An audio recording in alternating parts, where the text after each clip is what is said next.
Thank you so much, Casanova. We are getting into it already. That was a quick final game, Alk, for Cloud9. So they're probably riding off on this high as well. And Tribe, I mean, how much confidence do you think Tribe is coming into this one with? They 2-0'd. I don't have exactly the information for, what happened in the major, what happened in that Right. first match, but I have to assume that they did it in pretty dominant fashion considering what we saw from them in that first qualifier. So when I'm looking at this, I'm looking at two teams that are running hot right now. They are all full steam ahead. They want to try and keep their winning ways going. And if that's going to happen, one person has to leave. One person has to go down into that losers bracket. And we were talking about it earlier. Tarzan versus Tigers is going to be an influential matchup. And we've been talking about every single person except the top lane. We've talked a little bit about Zello and Chuck, but they have been stalwart members of their team, providing a foundation with their play. And I think this is a fantastic matchup for both of them to kind of prove their stuff. Now as the bans come through, we can see the Tribe is using, I mean, that's just strong standard picks, especially if you're looking at Tarzan in the last two games, having snagged the Wukong. And it is going to be the first lock-in as Corki was banned out in the previous games that we saw today. And Tribe instantly has a response to lock in Camille and Lucian. The biggest thing that I've always appreciated is flexibility. And finally, we're going to get some more Tarzan Graves gameplay. It is kind of the champion that he made his name on in League of Legends PC, and is the champion that I'm most excited, especially with some of the changes coming in for this champion. Wanted to kind of upfront give him some more damage. Definitely still a good scaling option, and with the crit changes as well, I think that Graves has so many options in terms of itemization. I'm looking forward to see what we get from him. And, I mean, not just that, but a lot of aggression from both of these teams. We were talking about the Malphite, and it's no surprise that Chuck is the one to lock that in here as we immediately start things up. Not quite as hot and heavy as Cloud9 was going into previously, but you know what? That's all right. We're going to start things out slow. That gives me a breather, right? Oh, cool. So they're not even willing. I love when teams are, willing to kind of just stick to what they know. And they say, look, for Tribe, we may not have our duo mid strategy. Maybe we just don't think it is that strong. We're willing to contest you on that. And right now, while starting, we'll have a little bit of a weaker laning phase than usual, thanks to the presence of the duo from C9. We'll have to watch what happens between these two, because Tiger was a linchpin to their victory in the first qualifier we saw in those finals. And I want to see more out of this young player trying to fight for his spot in the first major. Especially with a player or with a champion like Camille. A lot of flashy moves available for sure, especially on Wild Rift. You know, I got to say she's one of the more difficult ones, at least when I play on PC. I'm like, oh yeah, Camille, easy peasy, super fun to play. She's definitely fun to play on Wild Rift, but a little bit more difficult to be able to land like really solid initiation and engages, and to actually get the Hextech ultimatum where and when you really want it. So a great champion really for this player to show off on our initiation here. Zello trying to take the aggression, but it's not going to be enough. It will be Tarzan who goes down first, and that's a lot more damage onto Zello. A flash forward from Old School, and the player that you were complimenting already gets one for the highlight reel. Okay, and that is so good. They were trying to fight for early scuttle. And we see right there, C9 go a little bit too aggressive. Their bot lane is first to the play, obviously. They grab the Dragon Lane duo and they move them up. But too much damage from the side of Tribe means that now T-Tigers gets to start off the game double scuttling Tarzan.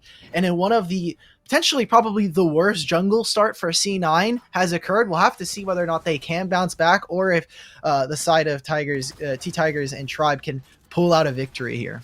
Already some pings coming out, though. Vision onto Tarzan, so they know where he's at the moment. Top side of the map. That dragon is Cloud. That's what we're looking at here to start things out, but a lead already in favor of Tribe. And a lot of pressure as well in these lanes, even including the top side, where right now we had a bit of a swap. We had the Corki move up there because of the amount of pressure that Chuck was placing down as this Malphite, and it's only going to get worse as the game gets to a team fight stage. Exactly. We're going to have dragons spawning in the next minute, and you look at all the champions you're on Tribe, the fight never stops. Garen, I was going to say this last game, but Garen is kind of like the height requirement for roller coasters. You have to be this high, you have to be this strong to be able to kill Garen. And right now, at least from where he's standing, maybe you won't be able to kill Garen, but look at the rest of C9. You have a really squishy couple of marksmen, and without an early lead for themselves, C9 are going to be struggling to find any kind of footing towards these objectives. So I wonder if they'll just go for the Rift Herald trade or try to force a fight, force their advantage back into this game. Also depends on what Tribe wants to do here, because they have a lot of pressure and a lot of power. The fact that they've got priority in all of these lanes, they're forcing the swaps out of Cloud9 here. It looks like Cloud9 is going to find a little bit of pressure towards the mid, so they are kind of making their way down towards this dragon to get some vision set up. But they're too far pushed to really make an aggressive play out of this. Yep. You take a look at this. Like, they get starting out of mid lane, which is good for them because now they can move over. And we saw the pings come out. They wanted to make sure they weren't going to start this up. So, Chuck going to be walking into 2 members here. Is Malphite, can flash, can get the unstoppable force. They might even go for a even deeper play if they can stall this for long enough. They're already taking the dragon. Do they want to fight around this Rift here? There's a possibility. Ooh. Starting is sitting there. It's taking a lot of damage, though. No real opportunity for Tribe to actually have. Of course, as soon as Charm almost dies, yep. We have to get the loading symbol. it was a small debrief, but a turret now here for Tribe gets their bot lane unlocked and ready to fight across the map as they're going for this dive on the top side. And we saw just how much an early game tower can provide you, not just from the gold, puts them up. Ooh, that's going to be a good little shutdown, though. And that's going to at least negate a little bit of the gold lead that they'd had there. But the rest of Tribe is on the run. Molly is completely out of mana. Tarzan very, very low here. Has to flash away from this one. It's going to be a nice shockwave. The tidal wave trying to keep things alive on the backside and barely goes. No, barely stays alive. Oh my God, Tigers. Does come out, and that is going to be a 1-for-1 on the bottom side, but Tarzan's dying, meaning Tribe finds themselves a 2-1. They'll find the kills, but look across the map. Jhin is getting some alone time in this mid turret. I think they should be able to get this just because Lucian double shot passive. Zello has also had some time alone on that bot turret, on the dragon turret. So a lot of gold still going over to Tribe. A lot of it is in kills, and obviously they're getting themselves a little bit ahead, but a decent trade there for C9. They still have Rift Herald, and they can cash that in on any of these slowly whittling turrets. Tribe Force already completed as Zello gets jumped on here, and it's not just Tigers, it's also Chuck. There's no tower for Zello to run away to. It's going to be a flash away, but an ultimate has a much shorter cooldown coming from Malphite, so Chuck picks that one up. I can't wait to go back into the desk after this series and we can talk about game 1 with Casanova. We're like, is there going to be a jungle diff? But in the wrong way. It was in the opposite direction, right? You call an ambulance, but not for me right now. T-Tigers has looked really fantastic, and someone that I was praising a lot when we were watching that first qualifier finals said one of the best junglers in the tournament, and so far proving us right. Tribe with a 3,000 gold lead. They're going to get the Rift Herald summoned against them in the mid lane. And Cloud9 feeling a little bit desperate. They need to find this pick onto old school. Ooh, they want to find something. They might get pinched out here, though. This is 3 members in between another 3. That is going to be the turret that goes down. Camille going to be the one to focus out getting Shelly down, so the second charge is avoided, and that will be the case.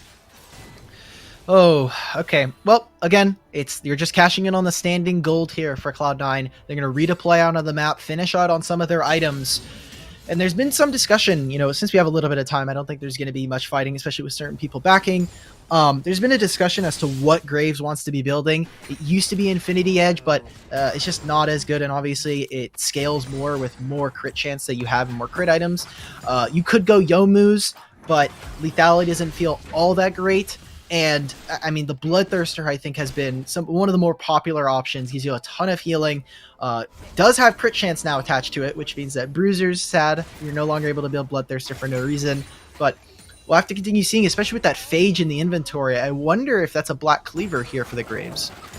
Ooh, very well could be. And has been actually a pretty common pickup for Graves as well here. But starting that Bloodthirster just really allows for so much more pressure early on. And I do like the Black Cleaver for, a little bit of survivability that you get on top of the extra damage. Plus cooldown reduction for Graves is always nice. A nice little combo there. And the 1 tower lead right now that Tribe, the TIG, it throws me off, man. Well, I don't. It's just Tiger. It's just T-Tigers. He's just the owner Yeah, of the team at this I point. know. Like Jungle rules keeps, it. We saw it in the last series. We'll see it in this one. Jungle 1v9. Jungle. Yeah, we did see it. I mean, previously 30K. You know, you got to consider that too with some of these captains here. But yeah, it keeps throwing me off. But Tribe now finding themselves potentially the second dragon here completely uncontested, and that's C9 really, I mean, they have to know thanks to that one ward they've got there, but absolutely nothing can be done about it. They're too slow to respond here. That's when one of the last changes that happened a couple years ago is the best. I'll hold that. Trying to find something on the Zello Tarzan's here. The Hextech Ultimatum does come out is the spin to win. The curtain call to follow things up, the tidal wave on the backside. Not quite enough close. Damage, though, onto any of the members of Tribe here to really do anything. And Max Green, who's the lowest, is the first one to be out of there. Cloud9 trying, using a lot of resources, but not getting a kill. Oh, just seeing Camille played like this by T-Tigers, so good on the hook shot. Also using one of the best skins. Thank you to the astrology skins. Those are just so beautiful. But just mechanically speaking, T-Tigers is just so good. It's just, oh, it's awesome. It's a chef's kiss to watch. We have 30 seconds on Baron, and Dragon should be spawning in about a minute or so, minute and a half. We'll have to watch and see as they're trying to overload onto this top side, continue to take camps away from this Camille. Tarzan finding themselves in a little bit of a disadvantage in the jungle matchup, and any little bit counts at this point. Big Camille. That's what I'm looking forward to right now. At this point, and so much damage, so much initiation. We see right there, all you need is T-Tigers to find one member out and have Hextech Ultimatum up and available. And right there, we're going to see it. Look at that. Molly is the pick out. Hextech Ultimatum comes down. The culling to follow it up. Out comes Chuck's ultimate as well, but he gets stunned up, blocked down. Jackie tries to respond here with the curtain call, but it will not be enough damage. Last shot there, hitting starter, getting a decent amount of damage down. But in the meantime, Tribe still manages to take the tower. Another fight where they're just whittling away at C9. They don't find a kill, but they're able to grab that turret, like you said, blow a couple summoner spells, use some of their ultimates. I love the patience from Tribe, not going over aggressive, trying to dive to continue to find more kills. They're just playing these fights pretty well. So we'll have to see what C9 can find as an answer to them. Because right now, all they're doing is they're picking up farm. They're trying not to die, which is keeping the gold, I think, about as even as it has been. And trying to pick up whatever jungle they can for their individual members. But we need to see a little bit more. And now without a running start into this game, we'll have to continue to track Jackie and Charm throughout this. Because, I mean, we've seen the current calls. It's done a lot of damage, but that Lucian is just pumping into the back line. And speaking of Hextech Ultimatum, not that we were, but we are now. Out comes another one. It is going to be Max Green having to flash away. Molly finds the one, but will be taken down before starting goes down, thanks to Chuck. Bye, Tarzan. A bit of aggro there, and Tarzan trying to get out, but Tigers has the hook shot, is going to flash forward. In the meantime, wait a minute. Chuck decides to separate Jackie, and oh my god, Zello manages to find out Tigers, but now is the last member alive of the team. The culling will come out again. It ends up being 3 members of Tribe still alive.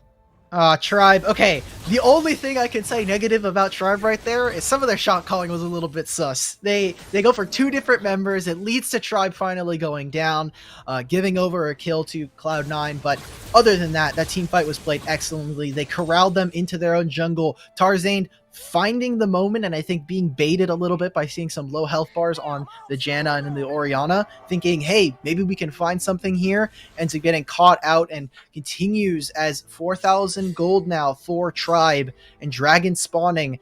I mean, I think the saving grace here is that summoner spells are starting to come up for some of the members of Cloud9, and at this point, like, this is about as even as I think this game is going to get. If they can get this Dragon, they can continue to hold themselves in this game. But if they let Tribe get this, or a bad team fight occurs, it could end up costing them the game. That's where Tarzan needs to be careful. Oh my there it is. God. Jackie gets Hextech Ultimatum on the backside. Tarzan will be the next one to go down. Old School picks that up. Molly does manage to find something using the package out there to try to get Old School, and it will be a kill, but an ace as well in favor of Tribe. that was just not even fair. Like, T-Tigers is so disgusting. Like, you just see, just right in the back line, immediately kills Charm, immediately gets Jackie off of the board. That means that Tribe will be able to grab this Baron. They will be able to then trade this into another Drake. And Jolly, I think that Tribe have got this game. They've cemented themselves with a pretty massive lead, and fight after fight, Cloud9 cannot find their footing in this game. And I think Tarzan is getting, honestly, just a little, has been kind of confident, a little overly confident, but also has felt like he's been thrown onto his heels, onto the back foot for a lot of this game, has tried to make proactive plays, has ended up being forced to turn them into reactive plays, and has just died so many times, has barely been able to participate in any kills. You're looking at 0-4 and 4 on the board, and now it feels like Tarzan keeps trying to look for a really aggressive, potentially good play, but in the meantime, Tribe is just like, hey, we'll get the backline, while Tarzan is kind of walking away, walking over here looking for a potential pick. The big thing, like you're saying, is because they need to look for these plays for Cloud9, it makes it that much more difficult. And as we were saying, just gets instantly one-shot by old school Chuck and the gang. They're going to continue to push out onto these maps, and they need to make these plays, but the item disadvantage is coming on through for Tribe. Look as you might, a 3-man shockwave. Oh my god, that was not okay. That was not okay. So much damage, and that absolutely will spell the end of game 1 for Cloud9. This is a best of 3, so they still have an opportunity to stay in it, but so quickly, Tribe is looking like the victorious team in these two. Tribe is so good. I'm so glad that they're this good too. I really didn't want to have to, have a major where it's just one team just dominating everybody.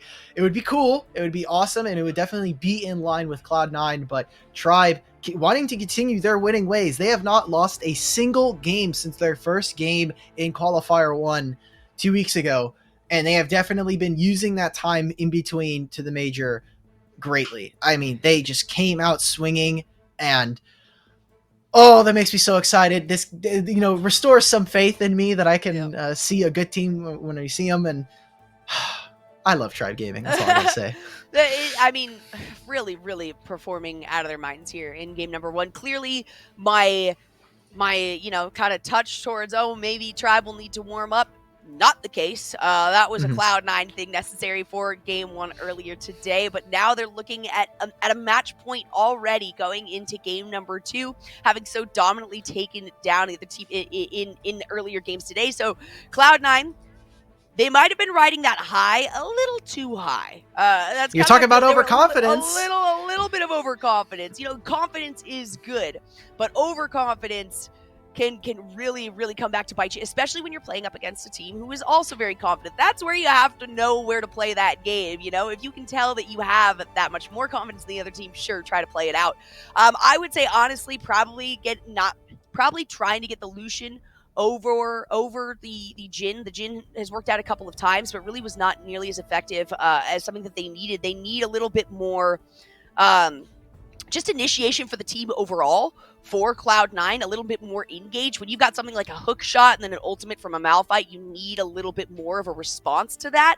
And then, I'd like to see somebody else. I'd like to see somebody else on the bench here for Jackie, because while Jackie was getting some really good plays in, he really couldn't accomplish anything. I like the Jhin. I will be honest, I'll disagree with you on this one. I like Jhin. I really think that they kind of messed up a little bit on moving out of the mid lane, because we saw constantly Starting was able to absorb the pressure coming off of Cloud9's duo lane in the mid lane, and then all they did was really they moved over, and this all kind of, I think, precipitates away from the first scuttle fight that we saw right there, where Starting is able to move as well. They tried to get Jackie into that laning phase, but they weren't able to get much out of it. They lose the scuttle. They give over a few kills. Jhin is, I think, an all right answer, but it felt a little bit kind of for C9 that they couldn't, they were missing something, that they couldn't push into the enemy jungle. They couldn't find something away from T-Tigers, where the Camille's just making plays all over the map. All the while Tarzan is like, guys, I need to find some jungle farm. I need to find some camps. I'm falling behind as the game continues on. I want to see them, if you're going to put this duo mid, the point of it that we've seen is help Tarzan in controlling the jungle. Make sure that they can get this lead for themselves. So Maybe it was the Nami. Maybe the Nami can't quite stand up if you're going to play double Ardent against each other. Maybe find some kind of engage, at least in the early game. It'll help you out a ton. But I want to see what C9's adaptations are, because especially after a loss, they come back with a vengeance. So we'll have to see if Cloud9 can try to find a victory, or if they're going to be sent very swiftly into the losers bracket. That'll be... I feel bad for every single team that's going to have to go up against Cloud9 that are very angry and looking to get back into the finals. I mean, this is their last chance right here, because this is match point to stay on the top, on the winner's side of the bracket here. And yes, I like the Jhin. I just would like, especially when you see Tribe going in with so much initiation, something a little bit safer, something like the Xayah, who is incredibly strong right now.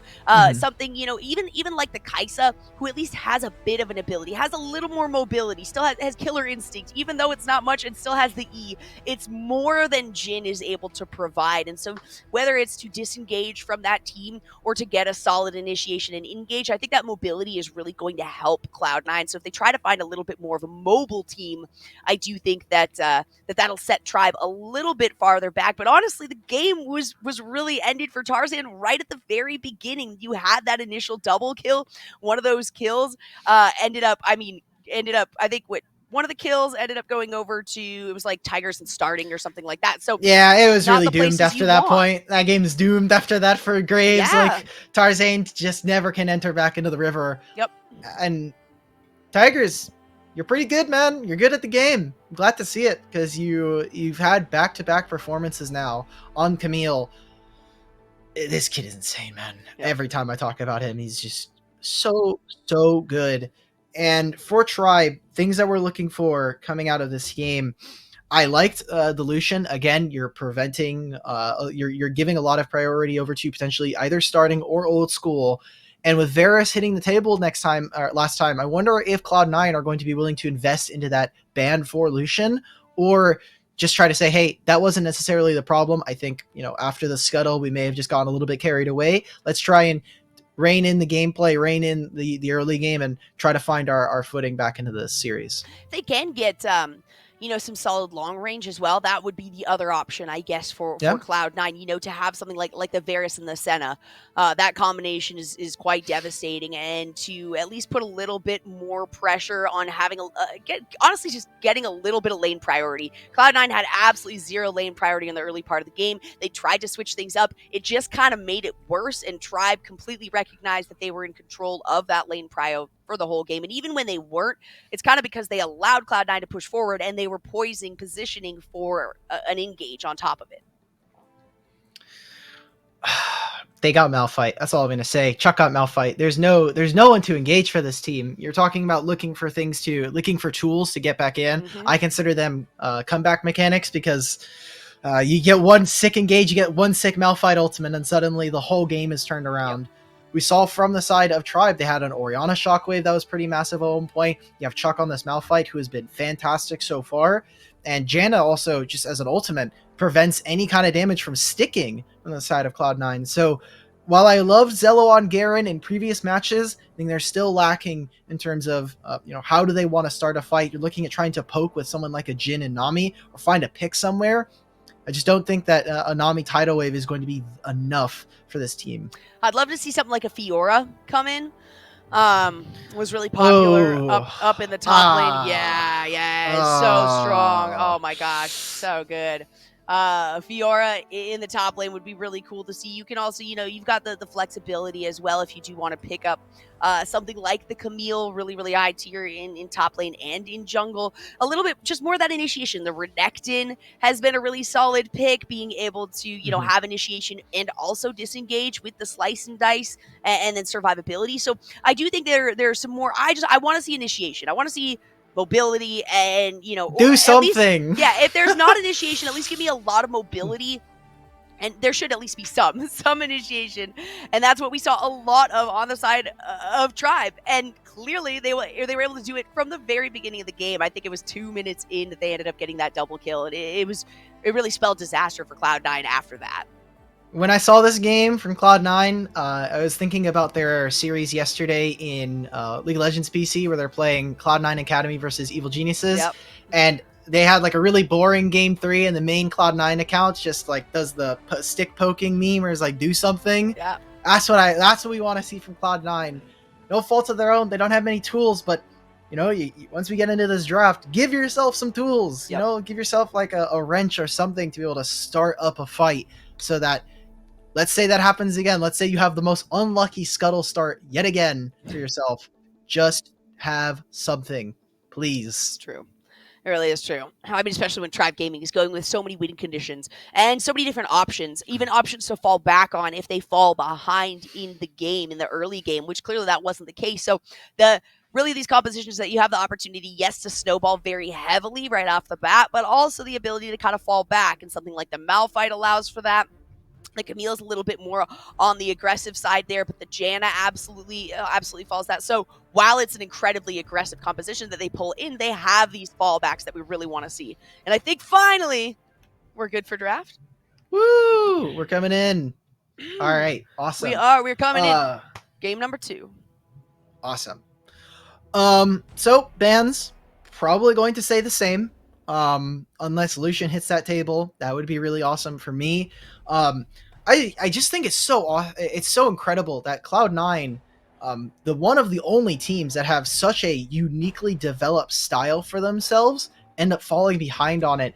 And with the addition or substitution of Meals out for Molly, has some of those kind of similar trends that we saw from them in Qualifier 1 and in 2, where Meals or Molly, very flexible in what they can do. They can play multiple different champions of different styles. Molly, obviously less so than Meals, but is still an avenue attack for certain teams to go for if you can find yourself a strong mid lane matchup versus these two. So I like that it's still there, and it is something that is still apparent in their gameplay, and I'm hoping that somehow they either cover it up or they continue to kind of push their jungler ahead of the pack and continue to find victory. See if they can. The Camille was banned out, and that would have been, if there's any respect ban you gotta make as Cloud9 after that first game. Tribe Gaming, it's got to be the Camille. There was just too much influence from that. The fact that you can use that Hextech ultimatum so frequently, something certainly you want to get out. And Cloud9, you know what? They're just going to say, hey, let's do multiple respect bans right here. We're going to take the Lucian away as well. We just do not want to deal with that heavy initiation.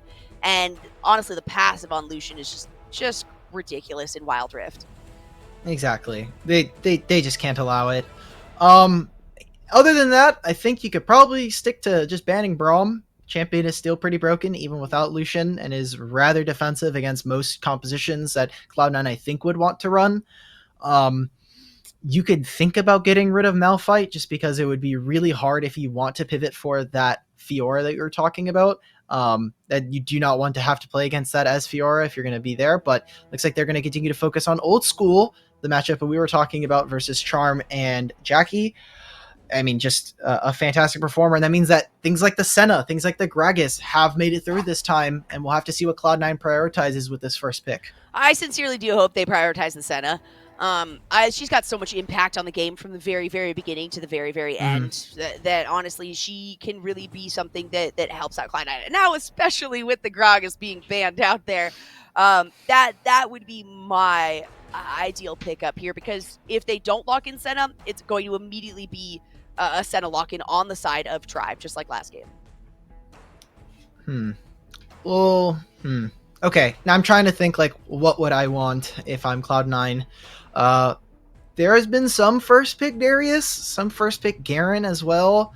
Not the biggest fan. Looks like they are just going to pick up the Senna, like we were talking about. Charm looked so good on this champion every game in that first series versus Sentinels. So, Tribe, balls in your court, man. Well, what are we picking up for this time? Are we going to pick up our top lane matchup? That has been very popular. You pick your Baron and your jungler in one kind of one swoop, but we'll have to see from Tribe. Yeah, there's a lot of options too, that Chuck should be able to have. There's a lot of really strong top laners. I mean, even just the few that I was talking about there that you can bring in. And it looks like it's going to be, once again, the Orianna there for starting, and it's going to be an Olaf lock-in as well. Okay, a little bit of a mismatch here. It helps as we get further into the game. The team fight combo between these two is awesome, but Orianna and Olaf don't have the strongest early game mid 2v2. So if we're going to continue on with our style of sending all of our solo laners to the outsides of the map and having our duo sit in the mid lane, that would probably be okay. It would shore up some of the weaknesses there for this Olaf, but Cloud9, they have pick of the litter here of what they want. They can go ahead and pick up that AD carry. You're talking about it earlier. We get the Xayah, be a little bit more defensive, and yet They're another listening. Graves game here for It's like they're Tarzan. listening. They got the cast on, which I don't Yeah, know if that's legal, but we do have a delay, if I'm pretty sure. No, we definitely do have a delay. It's several minutes actually, so there's no way they're actually listening. But maybe they listen to to our little bit of an in between there, because the Xayah does True. provide a lot. Really, being able to use the Feather Storm to escape from some sort of from initiation, that is huge. And then having the Senna as well, I'm already loving what we're seeing here. It allows a little bit more for Graves, but Graves really does need that frontline initiation so that he can get in close, so that he can deal the damage that he wants to be able to lifesteal and stay in the fight. Okay, we're picking Malphite. I'm really intrigued by this because you already see what the AD carry is. You already see what the duo champion is going to be. It's going to be that Xayah, and I wonder what that means. Cloud9 need to pivot into some magic damage, get some ability power. You have Diana still available. You can pick things like the Akali. We're going to go with that and take a rather similar draft to Game 1 from what we saw from Cloud9. Tribe, what's your answer here? Does that mean that we're going to potentially see like a Orianna bot lane with Nami? I think that would hurt my brain a little bit, but we'll see what happens. Yeah, there are several options that they've got here now, but I mean, having the Varus and the Lucian band out, that was really smart. Cloud9 picking the second picking the Xayah as well, really limits Tribe in their selections here. So we'll see if that Tristana maybe gets pulled out. No, it's gonna, yes, the Kai'Sa is the other one that I really like to see right now. Very strong Kai'Sa and Xayah. Two very fun champions to play too. It's something that Old School hasn't pulled out during the qualifiers, so will be interesting to see what happens with this bot lane. Doesn't have as much priority, cannot fight as early on as something Cloud9, and you look at their team, they have a lot of members that want to go in. I think Xayah is a little bit like an odd bird out on this one. Senna can provide a little bit of help from range, but all of this team from Cloud9 wants to go in, whereas Xayah is going to have to try and play catch up with her feathers. Yeah, the nice thing with Xayah, though, is while she doesn't have an insanely long range or anything like that for her autos, she does have the Q to lay down some feathers, and then the fact that her passive lays them beyond, they go through. So actually, while yes, she's relatively low range, you can get a blade caller in from way far away, or even to initiate a fight. If Malphite decides to try to come in, if you can see that, if you can, predict that Malphite ulti is coming through, to be able to use the Feather Storm in response, and then you set up your whole team to initiate and engage and deal the damage necessary. So I see where it falls in. I would say, though, with the options that they had, there's not really an ADC that's available that fits very well. Maybe the Kai'Sa, which I had touched on beforehand. But I like the Xayah pickup. It offers a little bit more crowd control that this team certainly needs, and it offers a little bit of escapability that they also do need. Sure, allows Jackie to play the game how they want. Let Jackie perform, because that is basically what Cloud9 has found a lot of success in which you give Jackie space, and Jackie will win you a game, hands down, most times. So we'll have to see. I think when you're looking at Tribe Gaming, they have to throw one hell of a punch to start off a fight. Otherwise, Cloud9 can kite them out, can continue to find kills. There's a lot of ways that Cloud9 can slow down fights with the silence, the smoke screen, both for Akali and for Graves. We'll have to see. If fights last longer than a few seconds and Tribe have gone down in some of their utility ultimates, then we're going to see, I think, a game a lot closer here for Cloud9 than Game 1. Honestly, just with given these two drafts, I can expect that. I would hope to expect that, because this composition at least has some sort of cohesion, where I feel like the last one really didn't. They were just kind of looking for power picks. And, while that's a little bit more viable in this game mode than it is for League of Legends on PC, it's definitely still necessary to have something, especially when you're going into a team like Tribe. Thank you for updating that a little. Woo! It's not Tig anymore. It's not Tigers. It is showing us. So I won't have to look down at my paper every time to throw myself off here. And it is going to be Cloud9 here with the duo in the middle. Nami might be making her way up to assist with the Scuttle Vision, and that will be the case right there. Just a ward. They're going to maintain their positioning. And I love this start coming out from Cloud9. While you were talking about all that, you got to see that here in the mid lane actually split off. You saw that Jackie went towards the bot lane, cleared out, or started to put down a ward in that blue side, and Charm not only got the vision planned, but also put down a ward on the Raptors. So Cloud9 have completely scouted out where T-Tigers will be, and that is going to be key if they want to try some kind of success this time around. Scuttles will be on opposite sides of the map, and I wonder here if right now Cloud9 are looking to try and shove this wave in and bully T-Tigers away from this. They will have a numbers disadvantage, but they're going to try and find something potentially onto Zello.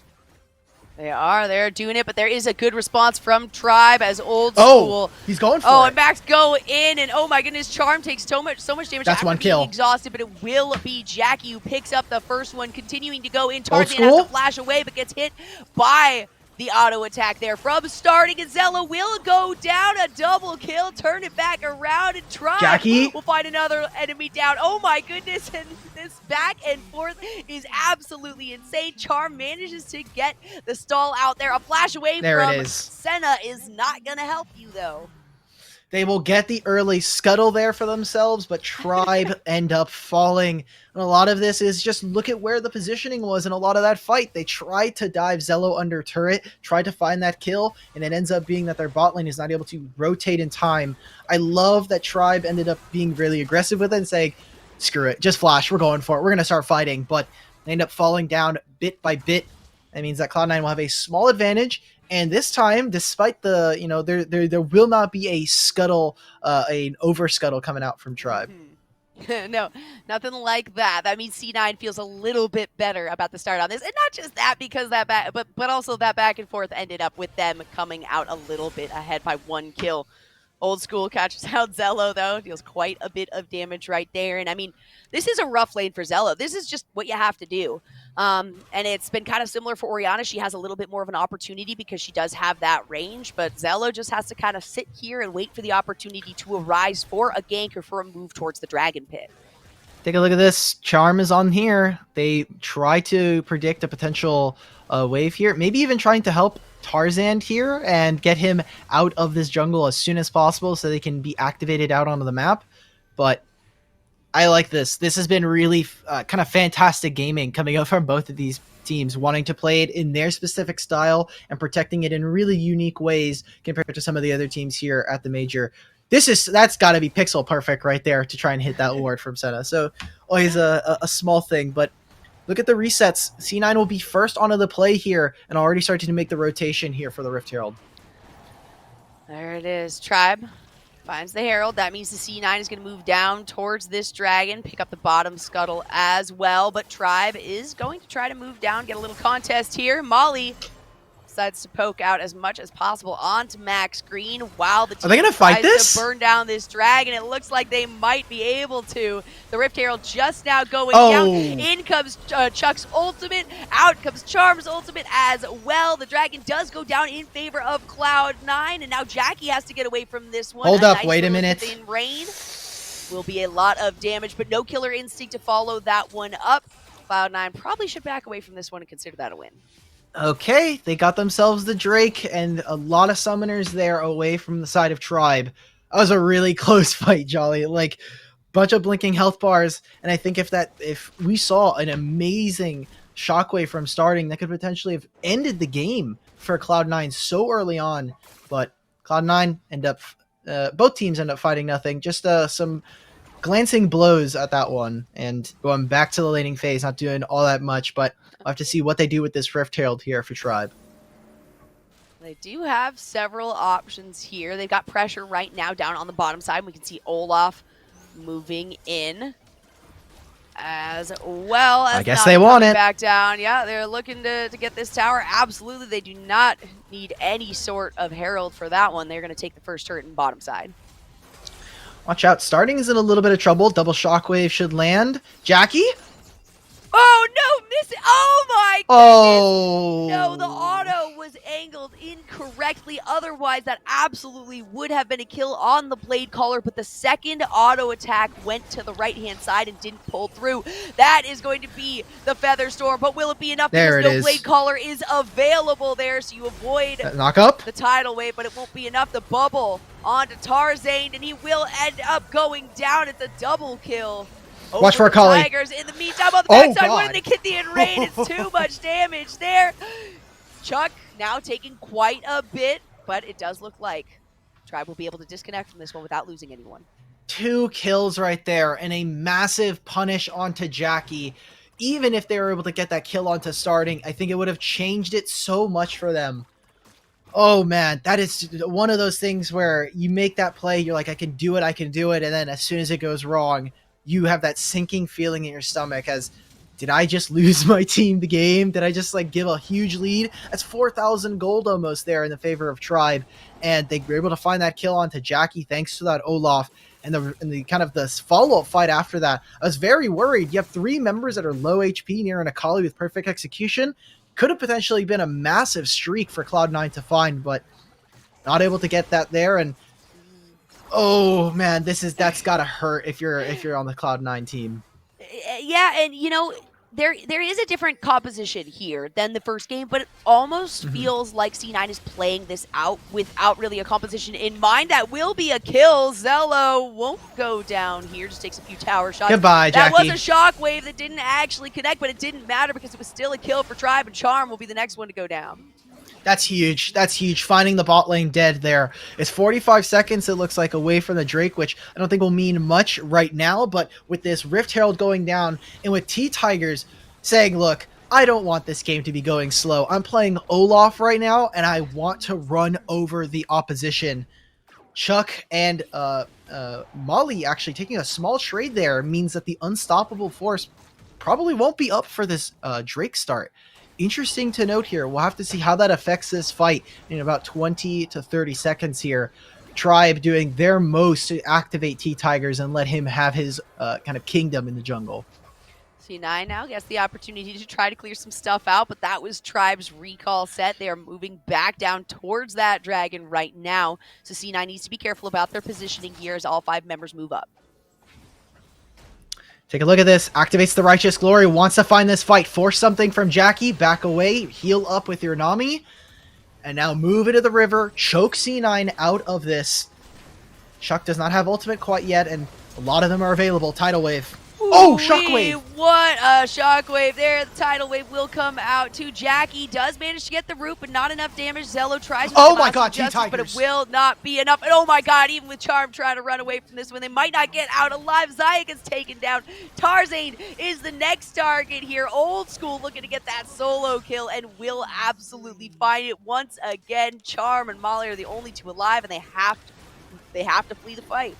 If this was an even game, the escape tools to try to get away from Olaf would be perfect. But because they're now suffering a 7,000 gold disadvantage, and I mean, they're just playing so well around their timers. I'm loving this gameplay from Tribe, calling out when they need to be able to find a fight and backing out when they have to. T-Tigers on this Olaf is not looking to stop anytime soon. Blowing summoners, getting Jackie into really dangerous positions. And now I think C9 are going to have to start feeling a little bit of pressure, a little bit of that sweat down their back saying, oh God, we're going to lose and we're going to be sent to the losers bracket. How do we get ourselves out of this? I don't know if it's going to be Jackie. I kind of want to see a little bit out from this Akali because Akali's 0-0-0 in this game. Has about the same amount of gold as this Malphite, but will continue to get outscaled by multiple members of Tribe. So need to see the assassin pop off in a fight. Otherwise, Cloud9 just end up losing this and go out without a whimper. I would like to see Tarzane do what Tarzane does. I feel like these last 2 games, we haven't really seen... We've seen Tarzane doing a lot of dying and a lot of trying to go in on fights that never come out successful. Once again, sitting at 0 kills and ties in his deaths and assists, 0-3-3 right now. That's really, really not helping the team. Yeah, he's finished his BT, but that's all he's looking at right now. Oh man, we're getting back to the. I'm getting deja vu. Graves 0-4-4. Yep. It's all coming together. I love it when a plan comes together for C9. This is not in their cards though. They're gonna get another dragon, or sorry, get another turret taken away from them. Get their jungle out from under them. Uh, and this is about as well as I would have thought Tribe would have been coming into this game. They're playing excellently. They're constantly forcing Cloud9 into uncomfortable positions. And now Jackie, like, at that point, if there's a shockwave that comes out, That you know could have Jackie's been. like, oh no. That could have been one. That could have pulled the two of them in if Starting had decided to pop the ultimate there. But I think they were just a little too close to the outskirts that it was you don't want to waste that shockwave and end up popping nobody onto it. But I mean, yeah, Jackie has gotten 2 kills, out of, there's only 5 on the team, so is tied for the most here with Charm. So that bottom lane has done really well, actually. These 2 players, this Sen and this Xayah, doing well together, but when the rest of the team isn't really offering what you need it to, it's not going to help out. It does look like Chuck gets locked How down much here, fun is this? That's going to be, they can't do anything to Chuck. They're turning Baron. Wait, what? They just did Baron. Hello? Okay, Tribe. I mean, 10,000 IQ right there. You have Kaisa who can shred this. You have an Olaf that's ahead as well. That is so good for them. It was really sneaky. Observers weren't able to catch it, and they're going to try to look for something. No, Jackie no. with the Feather Storm at a very bad time. Trying to catch somebody out. That will be Zello, though, who picks up a kill, and if Akali finds another one, Chuck will take them down, though, and actually Old School's the one that picks up the kill there. Now turning onto Jackie, using the Killer Instinct, flashing over the wall now, is going to look out for Charm. That's a double kill over to Malphite, and all of Cloud9 is facing a gray screen as a quadra kill goes over to Chuck, and Old School has to feel bad about taking 1. Oh, come on. I can't believe we almost casted a Malphite pentakill in the majors, in the semifinals for the winners. I mean, this game is now just doomed. They got the Baron, and while T-Tigers ends up going a little bit aggressive before his team maybe would have wanted to start that fight, they're just going to take everything away from Cloud9. They will open up this inhibitor. They will at least get a ton of damage onto this top turret. I don't know if they'll be able to finish this off. They definitely want that third Drake to spawn, pick it up for themselves. But when one member of Tribe falls, it's just like another one picks up the slack and ends up winning them a team fight.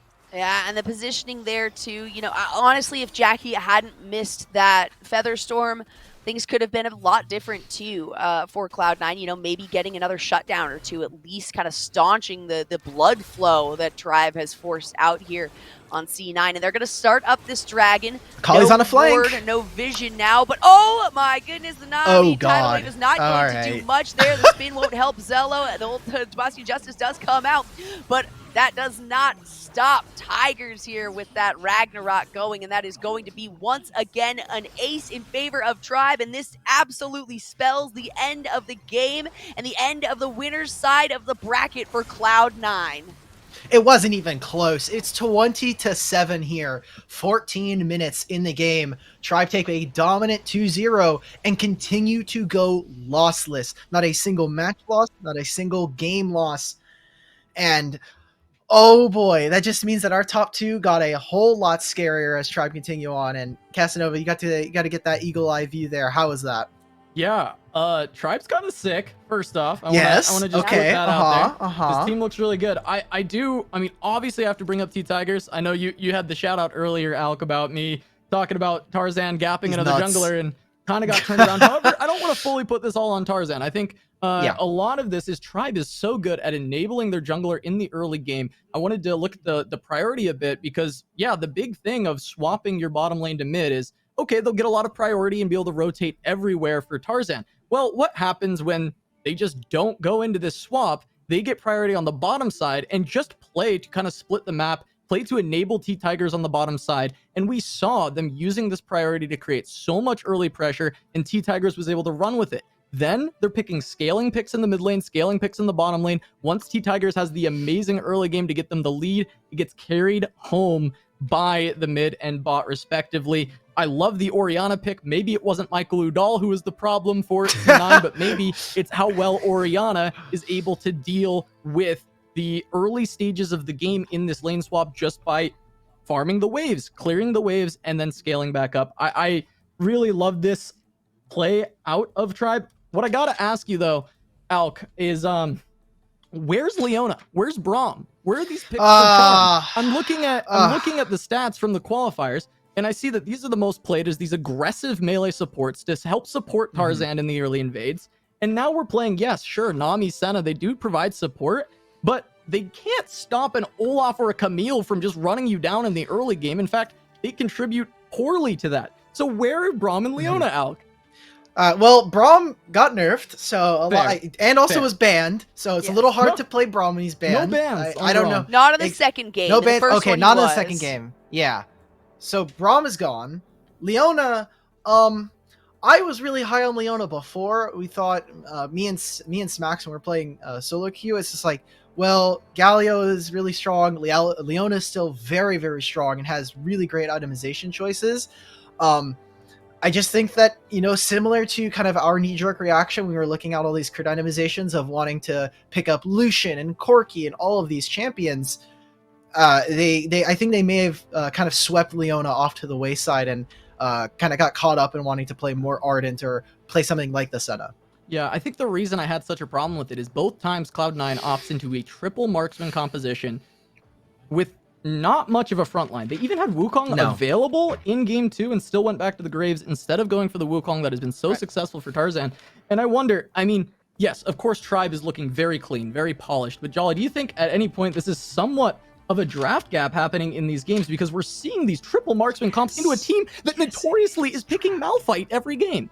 Yes, absolutely. And I think also, even the bans for the second game, Malphite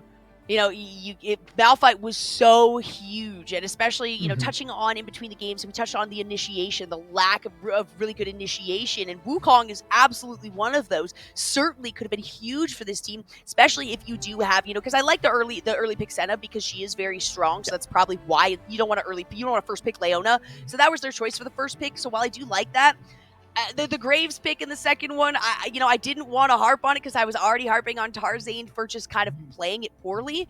But it really just wasn't well executed. It was too aggressive of a pick for what Tribe was picking. And it happened 2 times in a row. So absolutely, you got to at least give Cloud9 a little bit of fault for that, because you have to expect if Tribe found something that worked really well in the first game, they're not going to change up a lot of that. And it was the exact same style of composition. Cloud9 kind of switched up their composition, but played it the exact same style that they did in game number 1. Look, and I love it's one or the other. Sorry, it's one or the other.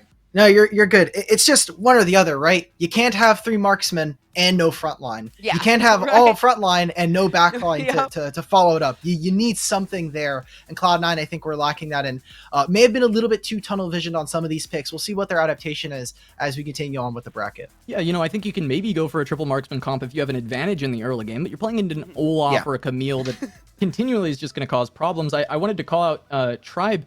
The thing is even though I felt like this was heavily a draft diff, Tribe had some pretty disrespectful early plays that still worked out. The first rotation to Scuttle, they're just tower diving Garen and taking plates. They rotate late. This causes them to actually lose out on the trade by 1 kill. But they were still almost there. And then later, they're doing Herald and they still rotate to a dragon fight, which I thought was insane. But they just felt so much stronger in these cases. So at the end of the day, my takeaways from that are just, I think Tribe is kind of on another level right now, but I think C9 can keep up with a better draft phase. I think that was the main issue. But other than that, I'm going to wrap this away. That is Tribe taking the first winners semifinal. They're advancing to the winners final. C9 will drop to the lower bracket, but we've got another winners semi coming up. We'll have more Wild Rift Summoner Series coming right at you. We're going to a short break. Don't go anywhere.